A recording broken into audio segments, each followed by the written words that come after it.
Hello there, welcome to the first day of the back to school week tutorials, and on today's first episode we're going to go over the basics in Sony Vegas.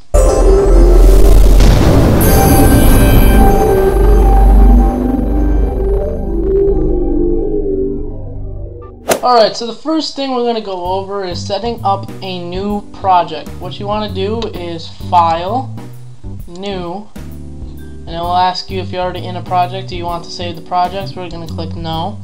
Now, I already have a certain setting for our videos. It's 1920 by 1080 as we record and render out at 1080p in most of our better videos.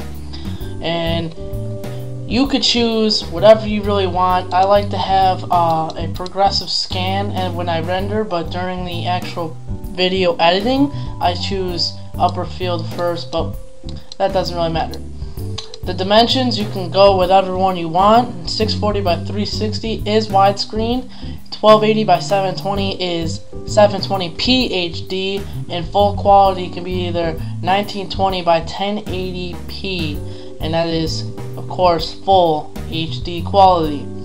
Now the pixel aspect ratio you can change to whatever settings work for you. We normally go, when we render out, 1.333 HDV.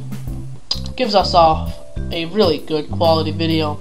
Anyway, so click OK, and now we are here. New project with the settings.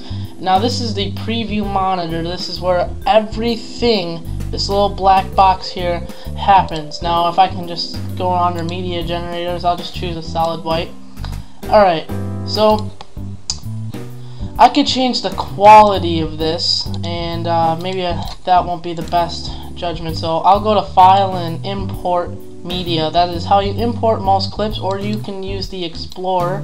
For this video, I'm just going to use the File Import because I'm already in the folder.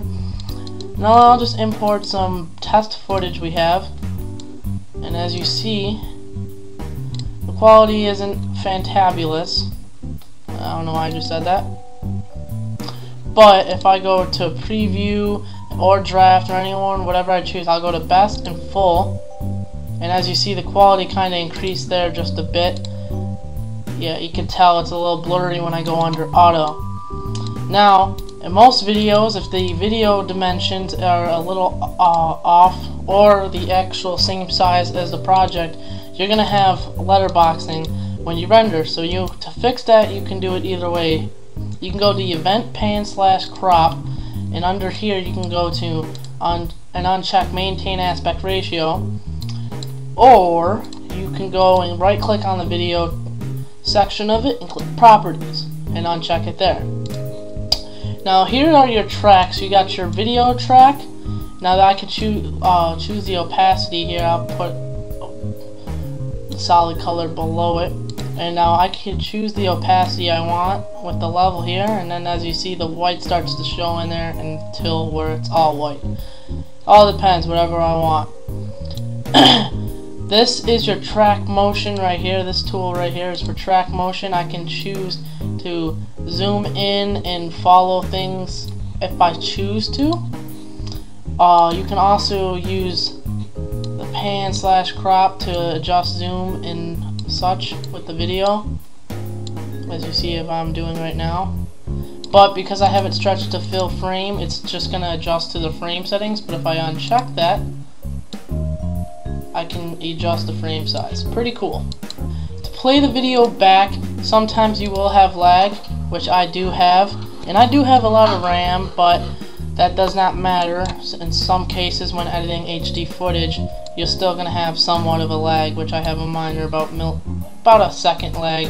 So to fix that, you could choose to preview what you want by simply using the loop region above the video, and you can drag it wherever you want. I'm going to just render this little part right here, and what you do is click Shift plus B right here, and I can just render that little clip out, and as you see, no problems with the lag or anything. To get rid of an audio in a track, all you gotta do is right click on the audio track and delete the track, or to unclip these together because they all are as one. If I delete just one of them things, both will go, and I'll just undo that. you're gonna hit U, and that separates the track or the layer. So now I can do whatever I want to this and be unaffected. I can just play the audio now, no videos there. But say I want to fade in the video, what you do is you go up to the top corner. If I'm going to move this over, as you can see, it gives me two options. I can shorten the clip with that one, or I could fade in like that, and now you'll see them lines. You could change the fade in types by going right clicking on the fade and choosing the way it will fade in or the transition, but that works for us. And now we'll loop region this again and shift plus B, and now we'll see how it starts off. And as you see, it's a nice cool little fade effect there. Now the other thing we can probably go over is the video effects tab. Now this is just basically everything you want. It makes it pretty damn easy to add effects to your videos, drag and drop. Pretty much, if I want to make this video black and white, I can choose. And they even have different presets, and you can make your own for your own special things, so you don't got to keep doing one thing over and over again to all the other clips in your project. Now, we edited this video a little bit, and now we want to render it. You're going to either click right here, you see the little floppy disk, get the blue on it. You can render as, or you can click File and go render as that way. Works both ways. And to save your project, you can click File, Save As. And you always want to do that because you never know what could happen. So we're going to go and click File, Render As. Now I can choose where I want it right now. We'll just go to desktop for the sake of this tutorial. I'm going to click Booyah again. And now there's different presets for your different file types. If I want to render out just the audio, I'll click MP3 audio. If I want to render as a main concept, MPEG 2 or MPEG 1 video, I can do it that way. Main concept, AVC. I also normally use, because I edit in AVC, I normally use Sony AVC MVC. Works really good, gives me off a good quality for the codec I choose. There's Windows Media for WMV. QuickTime for MOV, or AVI down here, video for Windows. Now we'll just go over a certain thing. Now you could change all this. Say if I want to render here, there's always templates with the rendering types you choose depending on what it offers, and I have presets in almost everything, so that way I don't have to go and change these all the time. But let's just go through one. For if I want to render out a WMV, which I might do sometimes, just it takes a little longer, gives off a little better quality than most renders.